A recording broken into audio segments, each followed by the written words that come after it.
அன்பானவர்களே, கிறிஸ்தவர்களாக நம்பிக்கையாளர்களாக இருக்கிறவர்களுடைய வாழ்க்கையில்,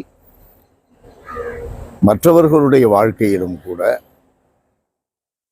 பெருங்காற்று வீசும், பெரும் நெருக்கடிகள் வரும், துன்ப துயரங்கள் நம்மை சந்திக்கும். ஆனால் அந்த துன்ப துயரங்கள், பெருங்காற்று போன்ற நெருக்கடிகள் மத்தியில் நாம் ஒன்றை உணர்ந்து கொள்ள தவறக்கூடாது. நம் அருகில் இயேசு இருக்கிறார். இந்த இயற்கையை படைத்தவர், இந்த உலகை படைத்தவர், நம்மை படைத்து நம்மை இயக்குபவர் நம் அருகில் இருக்கிறார்.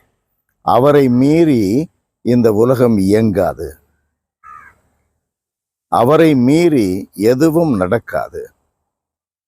நமக்கு உதவி அவரிடமிருந்து, அழிந்து போகாத உதவி, அருந்து போகாத உதவி அவரிடமிருந்து வருகிறது. ஆகையினால் அந்த நம்பிக்கையில் நாம் வாழும் பொழுது, இயேசுவை பார்த்தார்களா? நான் தான் என்று சொன்ன உடனே இயேசுவை கண்டுகொண்டார்கள்.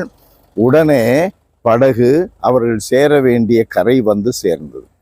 இயேசுவை அனுதினமும் ஒவ்வொரு நொடி பொழுதும் நாம் கண்டுகொண்டோம் என்றால், உணர்ந்து அனுபவிக்க ஆரம்பித்து விட்டால், நாம் சேர வேண்டிய இடம் வந்து சேரும். நாம் நிறைவேற்ற வேண்டிய காரியங்கள் நிறைவேறியே தீரும்.